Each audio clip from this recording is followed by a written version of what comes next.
Picture a crisp, golden morning on your homestead. You walk down the familiar path toward the chicken coop, welcomed by a gentle chorus of clucks. Your hens hurry to greet you, their feathers glowing in the early sunlight, while your proud rooster stands nearby, alert and watchful over the flock. You fill the feeder with standard layer pellets, believing you are giving your birds exactly what they need.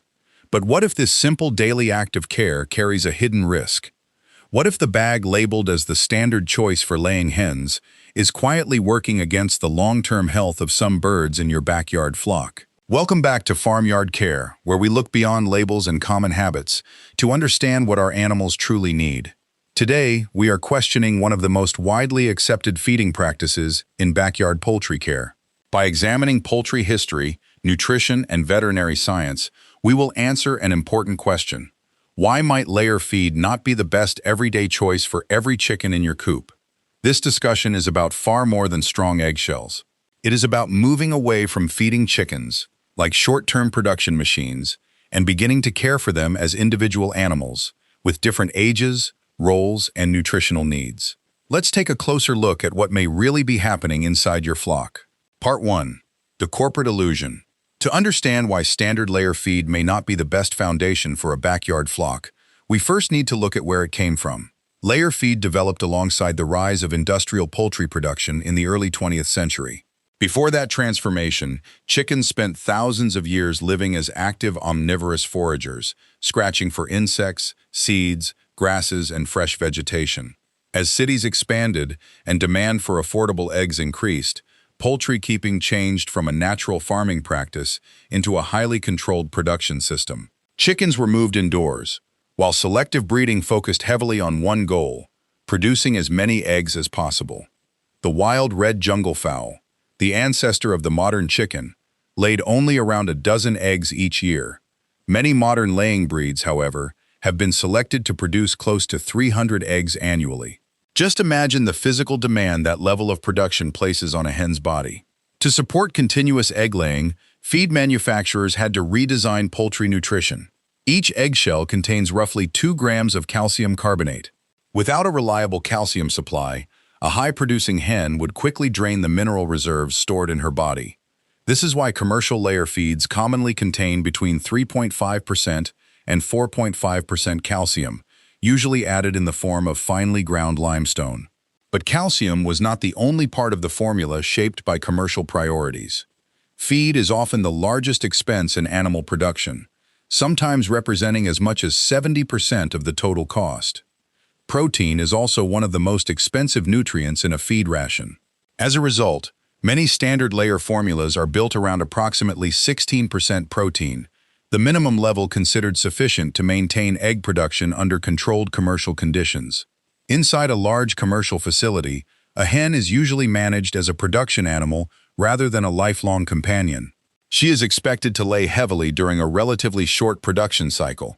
When her output declines, she is commonly removed and replaced by a younger bird.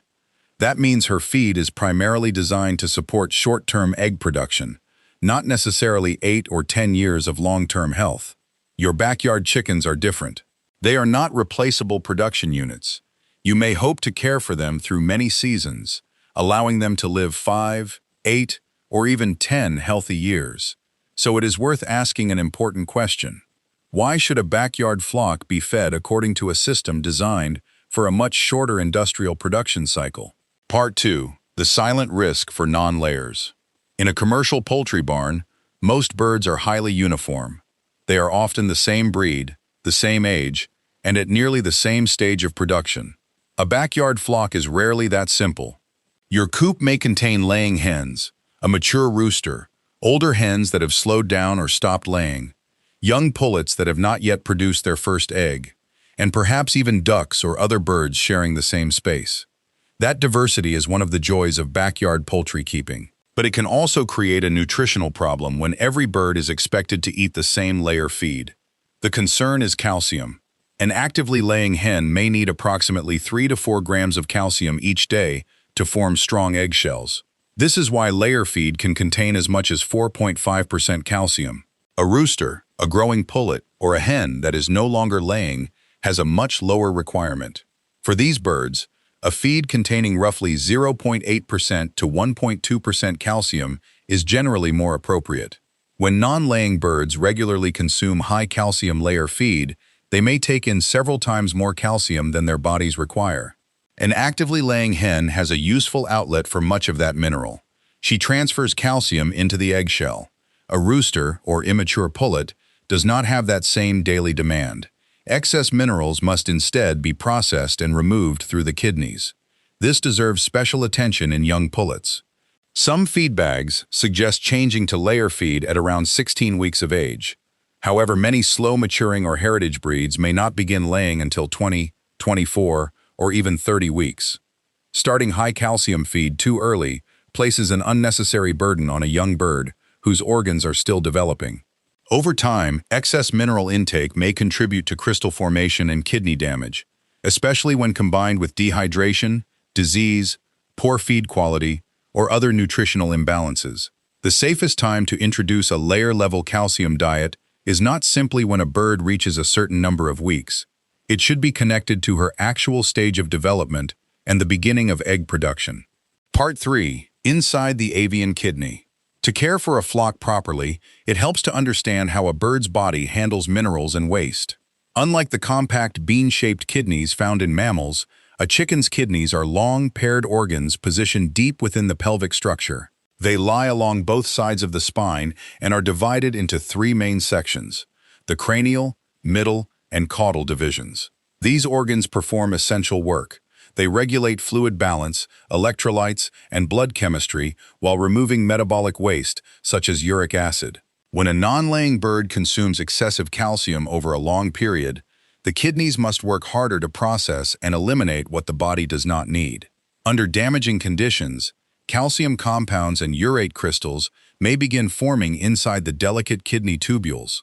These crystals can irritate tissues and obstruct the narrow passages responsible for filtration and waste removal. As damaged areas lose function, the remaining healthy sections may enlarge and work harder to compensate. This response is known as compensatory hypertrophy. The danger is that this process may continue without obvious outward signs. A chicken can remain active, eat normally, move around the yard, and appear completely healthy, even while a considerable portion of kidney function has already been lost. The remaining tissue temporarily carries the extra workload, hiding the problem from the keeper. This is one reason kidney disease can become a silent threat in poultry. The bird may appear normal until another challenge pushes the remaining kidney tissue beyond its limit. A period of dehydration, extreme summer heat, infection, spoiled feed, or continued mineral imbalance can become the final stressor. When the remaining filtration system can no longer keep up, the bird's condition may decline very quickly. By the time weakness, depression, loss of appetite, or severe dehydration becomes visible, the damage may already be advanced. That is why good flock care should focus on prevention rather than waiting for obvious symptoms. Part 4. Visceral gout and kidney stones. When a bird's kidneys become severely damaged and can no longer remove waste efficiently, serious conditions such as visceral gout or urolithiasis may develop. As uric acid and related waste products accumulate in the bloodstream, they can form sharp, microscopic urate crystals. These pale, chalk-like deposits may settle on the surfaces of vital organs, including the liver, heart sac, abdominal membranes, and joints. During a necropsy, a bird affected by visceral gout may show white deposits that resemble fine chalk scattered across the internal organs. It is a striking sign that the kidneys were no longer able to clear waste from the body. Affected birds may also experience painful, swollen joints. They can become lame, sit in a hunched posture, lose interest in food, and struggle to reach the feeder or waterer. Visceral gout is rarely caused by one factor alone. It often develops when several dietary, environmental, or infectious stresses occur together. One major trigger is water deprivation. During winter, drinking water may freeze without the keeper noticing. During summer, a container may be emptied, overturned, or placed where it becomes too hot. Even a relatively short period without adequate water can concentrate minerals and urates inside the kidneys, increasing the risk of obstruction and renal failure. Another potential problem is the careless use of sodium bicarbonate, commonly known as baking soda. Some keepers add it to drinking water during hot weather in an attempt to help birds handle heat stress. However, improper amounts can alter the body's acid-base balance and raise urine pH, creating conditions that may encourage mineral deposits and kidney stones. Mycotoxins are another serious concern. Feed stored in warm, damp, or poorly ventilated conditions can develop mold. Certain molds produce toxins, such as ochratoxin and citrinin, which can damage kidney tissue even when the feed does not look severely spoiled. Infectious bronchitis can also play a role. Some strains affect the kidneys, particularly in young birds. A pullet may recover from the visible respiratory signs while retaining permanent kidney damage. Later, when she matures and begins consuming a high-calcium diet, the weakened organs may struggle to manage the increased mineral load. This is why kidney protection requires more than simply choosing one type of feed. Birds also need constant access to clean water, dry and properly stored feed, appropriate mineral levels, and prompt attention whenever illness appears in the flock. Part 5. The just enough trap. So far, we have focused mainly on the risks associated with excessive calcium. But standard layer feed has another limitation that may affect every bird in the flock, including hens that are actively laying. That limitation is the common 16% protein formula. Many commercial layer feeds contain around 16% protein. Under controlled conditions, this level may be sufficient to maintain egg production in hens that live indoors, move very little, and experience carefully managed temperatures. Backyard chickens live a very different life. They run, scratch, forage, establish social order, escape predators, and cope with changing weather. They may face freezing winter winds, humid summers, heavy parasite pressure, or the physical demands of free-ranging over a large area. All of that activity requires energy, amino acids, and protein for muscle maintenance, tissue repair, immune function, and recovery from stress. The limitations of a low-protein ration become especially noticeable during the annual molt. Each year, chickens shed worn feathers and replace them with a new insulating coat. Feathers are made primarily from keratin, a strong protein that depends heavily on essential amino acids, including methionine and lysine. Producing thousands of new feathers is a demanding biological process. During this period, the bird must redirect nutrients away from egg production and toward feather growth, body repair, and preparation for colder weather. If the diet supplies only the minimum amount of protein, the bird may not receive enough nutritional support for efficient feather replacement. Egg production often slows or stops during molt, because survival and feather regeneration take priority over reproduction. In poorly supported birds, the molt may last longer, new feathers may appear weak or uneven, and body condition may decline as the chicken draws on its own muscle reserves. For active backyard flocks, especially during molt or recovery from stress, a balanced feed containing approximately 18% to 20% protein may provide stronger nutritional support. That additional protein is not automatically excessive. When the feed is properly formulated, it can provide the amino acids needed for healthy feather regrowth, strong muscles, improved recovery, and a smoother return to normal egg production. The goal is not to feed the highest protein level possible. The goal is to provide enough high-quality protein to match the bird's age, activity level, environment, and current stage of life. Part 6. The paradox of the nest. We have already seen that layer feed contains a high level of calcium, so it seems reasonable to assume that a hen eating layer feed could never become calcium deficient. Surprisingly, that is not always true. In high-producing laying hens, veterinarians sometimes encounter a sudden and dangerous condition known as hypocalcemia or calcium tetany. It can cause acute paralysis in birds that appeared healthy and productive only hours earlier, and it often happens during the night or early morning. To understand why, we need to look at how a hen forms an eggshell. Most shell formation takes place overnight inside the shell gland. During those hours, the hen must continuously move calcium from her bloodstream into the developing shell. The problem is that many commercial pellets contain calcium mainly in a finely ground form. Fine calcium can be absorbed quickly after the hen eats, but it may also pass through the digestive system within a few hours. By the middle of the night, when shell formation is still continuing, very little calcium may remain available in her digestive tract.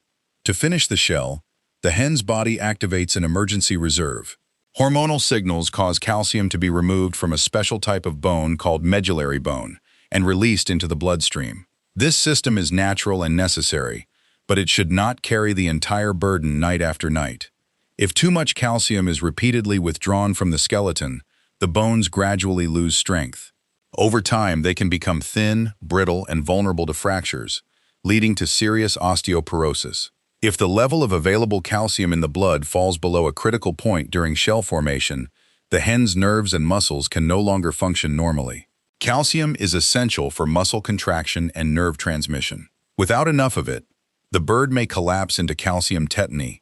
You may open the coop in the morning and find her lying flat in the nesting box, panting heavily, with her wings spread and her legs unable to support her. Because she cannot stand, escape, or defend herself, she may also become vulnerable to pecking, flock aggression, or repeated mating attempts from a rooster. This can easily lead to a tragic misunderstanding.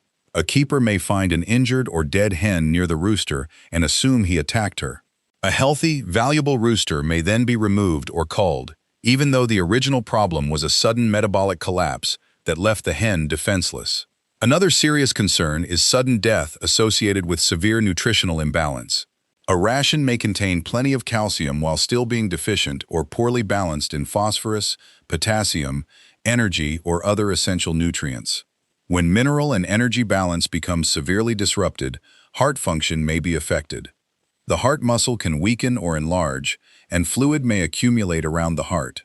A hen can appear normal, eating and moving with the flock, then suddenly collapse without enough warning for the keeper to intervene. This is why calcium nutrition is not simply about adding more calcium. The form, particle size, timing, and balance of the entire diet all matter.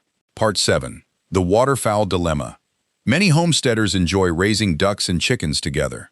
They can share a pasture, forage side by side, and become a peaceful mixed flock. But sharing the same space does not mean they should automatically share the same feed. Ducks and geese have nutritional and developmental needs that differ significantly from those of chickens. Those differences are especially important while the birds are young and growing. Ducklings and goslings grow extremely quickly. Their bones, muscles, and connective tissues develop at a remarkable rate, creating a much greater demand for certain nutrients, especially niacin, also known as vitamin B3. Chickens can produce part of their niacin requirement through normal metabolism, so standard chicken rations may contain only enough to meet the needs of chicks. Waterfowl are less efficient at this conversion and generally require a richer dietary supply. When young ducks or geese are raised on feed that does not provide enough niacin, leg problems can develop rapidly. Their hock joints may swell, their legs may weaken or bow, and walking can become painful and difficult. Without correction, the damage may become severe or permanent. At the same time, feeding excessively rich or poorly balanced diets can create another problem. If young waterfowl grow too rapidly, the developing wing joints may struggle to support the weight of the growing flight feathers. This can contribute to a deformity known as angel wing, in which the end of the wing twists outward instead of folding neatly against the body. Protein is essential, but the goal should be balanced, controlled growth, rather than simply feeding as much protein as possible. Keepers must also read medicated feed labels carefully. Some chicken starter feeds contain coccidiostats intended to help control coccidiosis in chicks. Not every medication used in chicken feed is safe for ducks and geese. Certain compounds, particularly ionophore medications such as monensin, can be highly toxic to waterfowl. Exposure may damage the kidneys, skeletal muscles, or heart, and can result in sudden death. Never assume a medicated chick feed is safe for ducklings unless the label specifically states that it is approved for them. Nutrition is only part of the challenge when chickens and waterfowl live together. Ducks naturally produce wetter manure than chickens. They also need water deep enough to dip and rinse their bills, nostrils, and eyes while eating. Splashing is unavoidable, and a water station placed inside a shared coop can quickly soak the bedding. For chickens, constantly wet litter creates serious health problems. Moisture encourages bacterial growth, raises ammonia levels, irritates the respiratory system, and softens the skin on the feet. Over time, this can increase the risk of respiratory illness and painful foot infections such as bumblefoot, Mixed flocks therefore require careful water management. Waterfowl should ideally drink and bathe outside the sleeping area, with drainage or surfaces that prevent the chicken bedding from becoming saturated. There is also an important breeding concern. A male duck, or drake, has reproductive anatomy that is very different from that of a rooster. If a drake attempts to mate with a chicken hen, the anatomical mismatch can cause severe internal injuries, bleeding, infection, or fatal inflammation. For that reason, a sexually mature drake should never be allowed unrestricted access to chicken hens, especially when there are too few female ducks to occupy his attention. Ducks and chickens can live successfully on the same property, but only when their different nutritional, environmental, and behavioral needs are respected. Part 8. The All-Flock Protocol. Now that we have examined the limitations of using layer feed as the default ration for every bird, it is time to focus on a practical solution. Feeding a mixed flock should not require a complicated schedule or a different feeder for every chicken. With the right system, you can protect roosters, young pullets, older hens, and waterfowl while still supporting strong eggshells and active layers. The approach is simple. Use a balanced all-flock ration as the main feed and offer calcium separately. Instead of making high-calcium layer feed the base diet for the entire coop, choose a high-quality all-flock feed, flock raiser, or appropriate grower ration. The product should provide adequate protein while keeping calcium near the lower level required by non-laying birds. Many suitable feeds contain approximately 18% to 20% protein. This gives active birds the amino acids needed for daily movement, muscle maintenance, feather growth, recovery from stress, and seasonal molting. More importantly, the calcium content is generally kept around 0.8% to 1.2%. That range is much more appropriate for roosters, immature pullets, retired hens, and other birds that are not producing an eggshell every day. But laying hens still need much more calcium than the base ration provides. The solution is not to mix extra calcium into everyone's feed. Instead, offer a slow-release calcium source separately in a dedicated container. Coarse, heat-treated oyster shell is commonly used because its larger particles remain in the digestive system longer than finely ground calcium. This helps provide calcium during the overnight period when much of the eggshell is being formed. Place the oyster shell in a clean, dry dish or a small wall-mounted feeder where birds can access it whenever they need it. Do not mix it into the main ration because that removes the bird's ability to regulate their own intake. Actively laying hens generally develop a stronger appetite for calcium as their bodies prepare and form eggshells. They will visit the separate feeder and consume additional oyster shell according to their needs. Roosters, immature pullets, and non-laying birds usually have much less interest in it because their bodies are not demanding large amounts of calcium. Individual birds may still investigate or taste it, but separating it from the main feed greatly reduces their routine calcium intake. Waterfowl also have specific mineral needs, so their complete feed must still be appropriate for their species and stage of growth. However, the same basic principle remains useful. Provide a balanced low-calcium base ration and keep supplemental calcium separate for birds that require it. By separating calcium from the everyday feed, you give each member of the flock more control over its own intake. Your rooster can eat a nutritious ration without being forced to consume layer-level calcium at every meal. Young pullets can grow without being placed on a high-calcium diet before they begin laying. Older hens can eat according to their current production level. Meanwhile, active layers receive the protein needed to maintain muscles and feathers, along with voluntary access to the additional calcium required for strong shells and healthy bones. The all-flock protocol is not about finding one magical bag of feed. It is about creating a flexible feeding system that recognizes the biological differences within a real backyard flock. Conclusion: a return to natural harmony. Backyard farming and homesteading are, at their best, a return to a more natural relationship with animals. We step away from the shortcuts of high-speed industrial production and begin paying attention to each bird as an individual. We observe how they grow, how they behave, how their needs change with age, and how nutrition affects their health over many years. When we understand the science behind feeding and look beyond the front of the feed bag, we can make better choices for the entire flock. Switching to an all-flock feeding system with separately offered calcium is more than a change in ration. It is a practical way to respect the different needs of laying hens, roosters, pullets, older birds, and mixed poultry. It can reduce unnecessary calcium exposure for birds that are not laying, while still giving productive hens access to the minerals they need. It can also provide a stronger protein foundation for feather growth, physical activity, recovery, and long-term body condition. The goal is not simply to collect more eggs, it is to raise birds that remain strong, active, and comfortable through many seasons. To hear your rooster crow proudly year after year, to see your hens produce strong-shelled eggs, and to watch the whole flock live a healthier and more genuinely productive life. Thank you for joining me on this deep look into backyard poultry nutrition. If this information changed the way you think about layer feed, or if you already use an all-flock ration with separate oyster shell, share your experience in the comments. Your observations may help another keeper make a better decision for their birds. Remember to like the video, subscribe to Farmyard Care, and share this information with someone who keeps chickens, ducks, or a mixed backyard flock. Let's continue raising healthier and happier animals, one thoughtful decision at a time. Until next time, keep caring, keep learning, and happy farming.